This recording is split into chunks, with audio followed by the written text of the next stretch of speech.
dalam beriklan. Jadi nggak usah terlalu pusingin banyak matriks di awal. Dan di sesi ini saya mau kasih tahu yang penting tuh sebenarnya apa aja sih sebenarnya. Nah, karena dengan memahami apa yang penting ini, Anda jadi bisa mengukur bagaimana cara mengimprove iklannya Anda. Jadi apapun yang bisa diukur pasti bisa diimprove ya kan. Dan kalau Anda masih ingat sales funnel-nya dalam beriklan tuh seperti apa sih? Mulai dari traffic, masuk ke landing page, masuk lagi ke form atau WhatsApp, baru mereka akhirnya beli ya kan. Nah sekarang coba bayangkan, kita tinggal menaruh indikator-indikator yang penting dari setiap flow-nya sebenarnya. Biasanya dari setiap flow-nya, ini kan katakanlah ada 10.000 orang yang ngelihat atau yang traffic ya, yang ngelihat iklan kita. Dari 10.000 ini, 1%-nya itu klik iklannya. Karena mereka merasa kayak, oh ini bener nih, iklan ini bisa membantu, jadi mereka klik.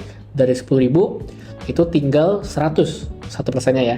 Kemudian dari 100 orang yang masuk ke landing page Anda, yang lander ini, 15%-nya itu memilih untuk mau check out. Jadi mereka tertarik dengan landing page Anda, jadinya 15 orang. Kan? Dari 15 orang, itu mengisi form, dan 60%-nya memilih untuk beli. Jadi dari 15 orang, 60%-nya itu sekitar 8-9 orang gitu ya, yang akhirnya memutuskan untuk beli. Nah, ini adalah flow yang sebenarnya kita perlu tahu. Nah, apa aja dari flow ini? Ada nama-namanya sebenarnya dari setiap persentase ini. Nah, di sini adalah nama-namanya. Dimana dari traffic ke landing page itu namanya CTR, dari landing page ke form itu namanya cost per leads, dari form ke beli itu namanya adalah cost per purchase. Jadi inilah nama-namanya. Jadi saya ingin menjelaskan kepada Anda gitu ya bahwa ini adalah matriks-matriks yang perlu dipelajari di awal. Dimana CTR ini kita gunakan untuk mengecek apakah konten kita ini works atau tidak. Jadi ini indikator CTR aja. Jadi sebuah kreatif itu harus diganti kalau CTR-nya itu udah mulai di bawah 1,5% selama 2 hari atau tidak menghasilkan leads atau nggak ada yang order lah gitu ya sebutannya. Ini artinya ganti konten gitu ya. Jadi CTR ini sebagai sinyalnya. Kemudian cost per purchase menjadi sinyal untuk kita mengecek apakah iklan kita ini profit atau tidak. Jadi studi kasusnya saya ada studi kasus gitu ya biar teman-teman paham gitu maksudnya cost per purchase seperti apa.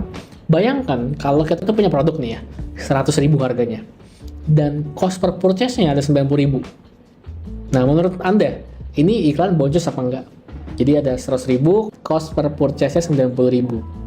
Nah, jangan lupa Anda punya cost per barang. Nah, ini yang nggak masuk dalam dashboard gitu kan. Jadi kita coba hitung ya study case ini. Harga barangnya 100.000. Dan kita punya cost untuk membuat barang ini adalah 50.000. Berarti profit kita itu 50.000 tanpa iklan. Nah, kita pengen iklan, jadi kita taruh cost per purchase-nya berapa yang ideal. Nah, cost per purchase yang ideal adalah 30% dari profitnya kita. Berarti 30% dikali 50.000 sama dengan 15.000. Sehingga cost barang yang Anda jual lewat iklan itu adalah 50.000 yang merupakan harga barangnya itu sendiri ditambah 15.000 yang adalah cost per purchase-nya. Sehingga cost dengan iklan adalah 65.000. Dan kalau kita lihat profitnya berarti kan 100.000 dikurangi 65.000 itu adalah 35.000 sehingga masih ya oke lah masih why not gitu kan masih oke di iklan. Sehingga saya mau kasih tahu kepada Anda bahwa untuk menentukan cost per purchase yang ideal Anda perlu memahami bahwa cost per purchase yang sehat adalah 30% dari profit. Sesi berikutnya kita